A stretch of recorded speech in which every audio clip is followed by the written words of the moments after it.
Tristan and I just marked our second anniversary, even though we tied the knot 2 years ago. We have been a thing for nearly 4 years. I stumbled upon my husband on Bumble after my friends convinced me to give the app a shot during my long single stint. We had hit a rough patch early on when I discovered he was having inappropriate conversations with his exes. There were messages and chats that crossed the line, causing some heated disagreements between us. It was a challenging time and we were on the brink of breaking up. However, Tristan reassured me that he would make things right, and thankfully he kept his promise. Since then, it's been a much smoother ride for us. I have met Tristan's mom, Hillary, and I really liked her. But unfortunately, the feeling isn't mutual. Hillary, a widow since her husband passed away from a heart attack years ago, has always been close to Tristan. He's a bit of a mama's boy, turning to her for advice, which used to bother me, but I've learned to accept it. I come from an upper middle class family with parents who own multiple businesses. Growing up, my brother and I had a comfortable life. Although our parents supported us by covering college expenses, buying our first car, and helping us secure a house, they also instilled the value of finding our own paths in life. I worked as a real estate agent and had been doing quite well for myself. My brother, David, works as a software engineer and is married to his wife, Kim. They have 2 beautiful daughters who are absolutely adorable. I love my nieces and spend time with them whenever I can. My husband, on the other hand, had a hard life. He used to work in customer support, and understandably so. He has always hated his job for as long as I can remember. Working in the customer support department can be a brutal business where you have to interact with different types of customers who can sometimes take out their frustration on you. Tristan always seemed pissed after his shift ended. He had told me that his dream was to become a YouTuber. He wanted to travel the world and document his journey in different countries for his viewers. Unfortunately, he had a lot of college debt that he was working hard to repay. When our relationship started getting more and more serious, I told him about my family and our generational wealth. He did not believe me, but was shocked after he Googled my family. Mostly he was fine with it, but occasionally I would hear him complaining about how I never had to work for anything. This really hurt me sometimes, as apart from what my parents offered me, I also worked hard to establish myself. I still continue to have a job and have never expected my parents to fund my lifestyle. When he moved into my house before we got married, he insisted that he wasn't going to pay rent or even split the utility bill. I was fine with him not paying rent as I owned the house, but I did want him to split the bills with me as we both used them. This seemed to piss him off, and he started to insist that I am wealthy enough to pay for the both of us. We argued back and forth, and I finally caved in. I had to cut back on a lot to pay for all our bills, which increased significantly now that we were a 2-member family at the house. Even after marriage, I have continued to pay for everything around the house, and he doesn't spend a penny on us. I even pay for our dates or our yearly vacations because Tristan insists that I should be the one spending on him instead of the other way around. He spent his money only on himself or his mother. He loved splurging on stuff like diamond rings or necklaces for her, even if it wasn't her birthday. It used to bother me sometimes because he never gave me any gifts. I remember once on my birthday, he gave me a Target coupon. And when I got upset, he told me that I was richer than him, so it was wrong of me to expect anything more than this. This made me sad because I never wanted any expensive gifts, but his lack of interest bummed me out, and eventually I stopped expecting any gifts from him. Now, coming onto the incident, When Tristan and I celebrated our first anniversary, I had gone all out and invited our close family and friends for dinner. I woke him up with breakfast on the bed and took him out for a couple of spas. We were overall having a great day, and when we returned in the evening, we had dinner and drinks with our guests. Later, after dinner, everyone was having a good time with their drinks. I overheard my mother-in-law and husband chatting and laughing in the next room, so I decided to join them.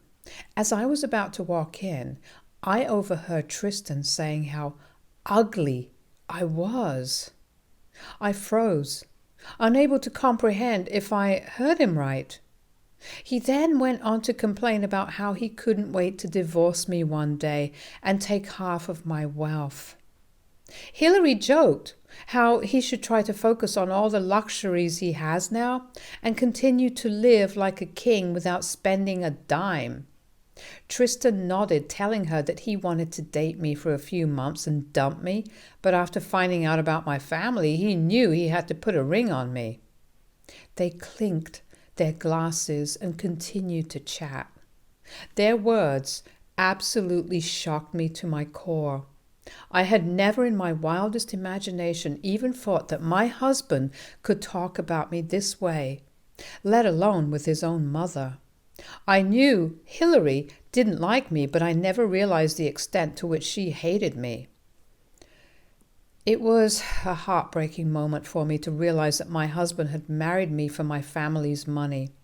I wanted to break into tears, thinking how he thought I was not good looking enough for him. Since that evening, I started spiraling downwards. You have to understand that I loved him so much, and I was afraid that if I confronted him, he might admit the truth and we would break up. I couldn't imagine my life without him. He might have seen me as a meal ticket, but I had imagined my entire future with him. It started affecting my mental health so much that I couldn't get intimate with him anymore. Whenever he initiated physical contact with me, I shunned away. Tristan started noticing this and asked why I didn't want to spend time with him anymore. I couldn't tell him what I heard, so I made up excuses related to work stress. Every day, I kept going into a shell, lost in my thoughts about how my marriage was a complete failure. David and I talk regularly, and I guess he started seeing a change in my behavior. To make me feel better, he decided to come to visit me for a couple of days. With my brother around me, I did feel a bit better. He and I have always been close, and even though I couldn't tell him the conversation between my husband and mother-in-law, I felt comforted by his presence. One afternoon, my brother and I were chilling on my room's balcony having a chat when we caught snippets of Tristan and his mom's conversation. They were lounging by the pool in front of our house, oblivious to the fact that their voices carried all the way up to my balcony. I can't remember all the specifics of the conversation because my mind tends to blank in stressful situations, but I'll do my best to recall it for you. It went something like this. So, have you thought more about when you'll be divorcing her? Oh, I can't keep doing this any longer. She doesn't even kiss me or hug me anymore. I'm tired of being married to her and can't wait to divorce her so I can finally take half of her money and have some fun. At this point, my brother David, who can hear everything, turns to look at me with raised eyebrows. I was so embarrassed by what they were saying that I was on the verge of crying. Tristan continued to say he was going to stick it out for one more year to ask for even more in alimony. He asked his mother if she wanted to be there when he would break the news to me. Hillary laughed and agreed. I couldn't handle it anymore, so I got up, went into my room and completely broke down. The pain was unbearable, and I couldn't fathom what I had done to make him even consider leaving me. David tried his best to comfort me and was so furious that he wanted to confront Tristan then and there, but I stopped him. In the following days, I started confiding in my brother more, sharing all the details about my marriage with Tristan and how he treated me. I explained how I ended up covering all the expenses at home because Tristan made me feel guilty for being wealthier and expected me to take care of him. David was genuinely shocked. I went on to mention how Tristan never got me any gifts for my birthdays or anniversaries, but insisted on me buying him expensive gifts from different brands for his birthdays. David insisted I consult a lawyer, fearing that Tristan might be eyeing my money, and because he earned less, I could end up paying him a lot. Initially, I don't want to think about it, but David kept pushing. Finally, I met with a lawyer named Sam, a friend of David's. After sharing my story, Sam asked if I had a prenup, and I shook my head, admitting I didn't. He said a prenup would have saved me a lot of trouble, but there was still time to come up with a plan to protect myself from this marriage. Sam shared some scary stories of people marrying for financial gain in divorce. Talking to him made me realize that Tristan might have intended to use me for my wealth and perhaps never truly loved me. It broke my heart to realize the truth about my husband and our marriage. In the following months, I continued meeting my lawyer in secret, keeping it hidden from Tristan. With the advice of my lawyer, I sat down to talk to my parents and tell them everything. They were just as shocked as I was because they believed Tristan was a good guy, explaining that my lawyer suggested taking action regarding the apartment I owned and the money in my bank account. My dad recommended selling the property right away and moving into a rented place. He assured me that I could hand over the proceeds from the house sale, and they would eventually return it to me as my inheritance.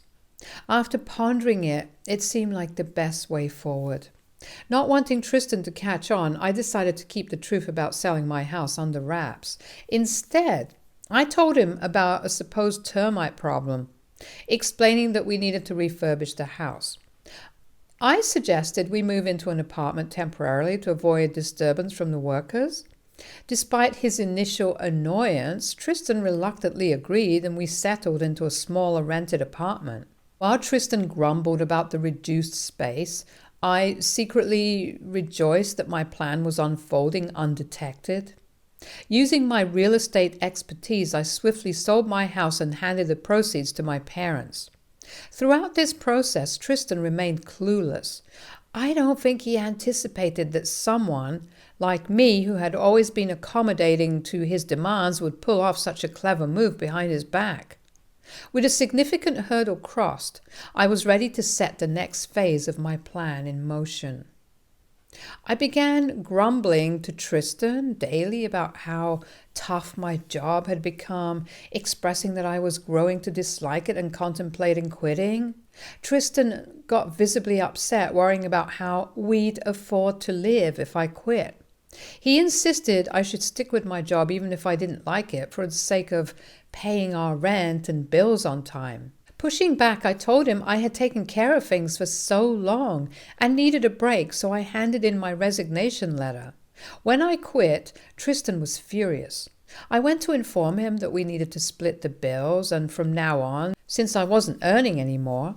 Watching his face change color, I couldn't help but giggle as he realized he would have to start contributing to the household.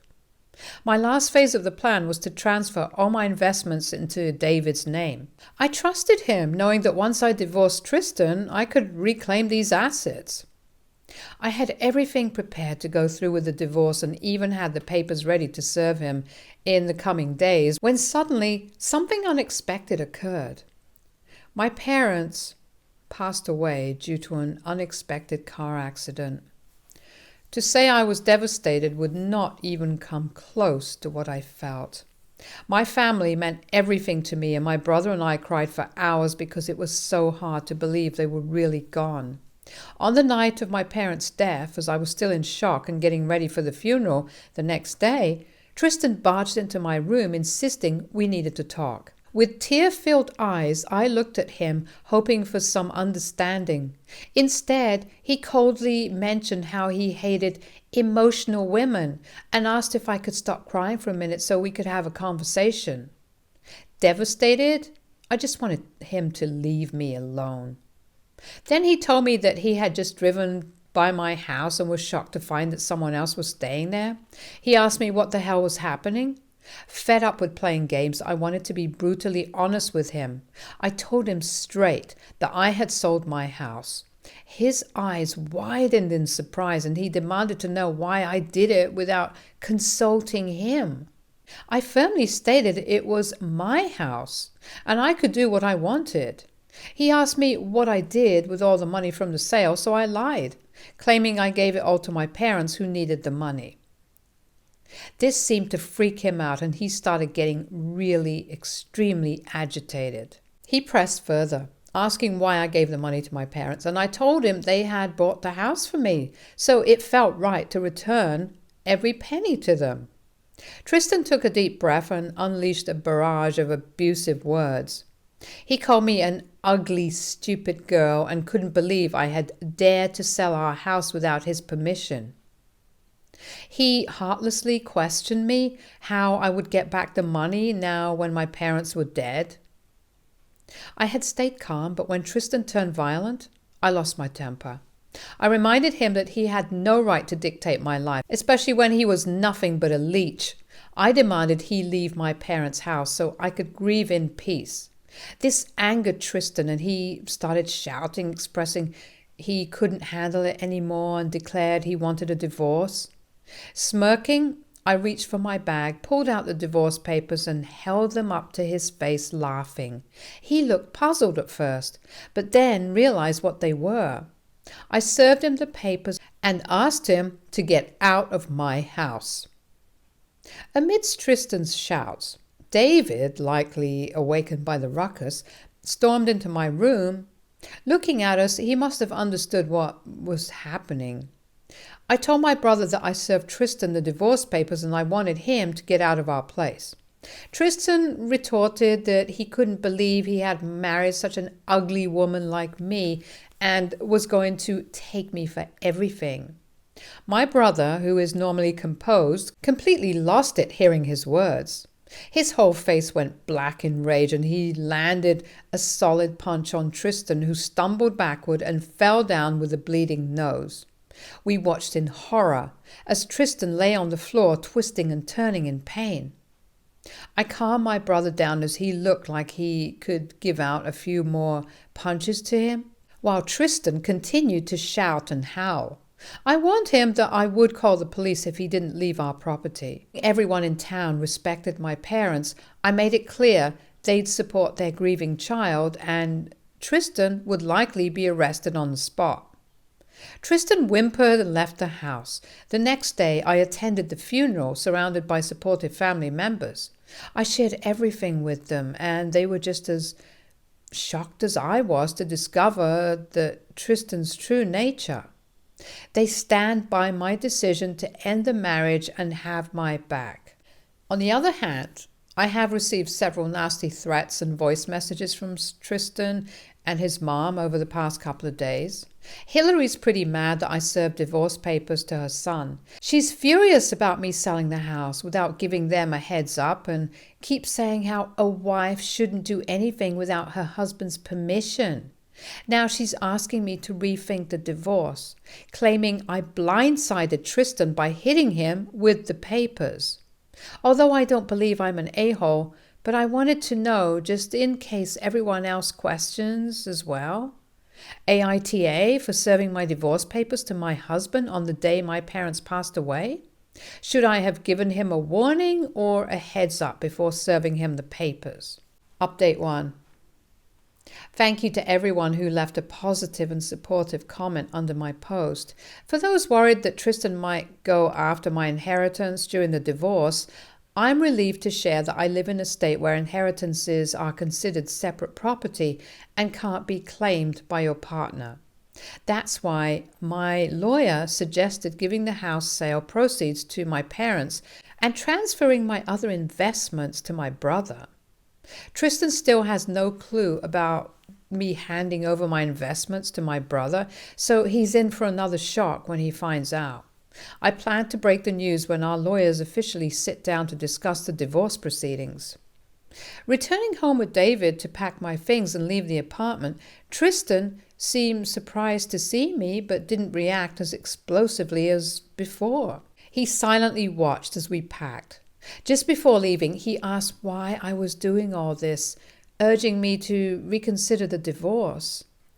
I couldn't help but burst into laughter. Maybe it was the grief of losing my parents or the irony of the divorce, but I found it amusing.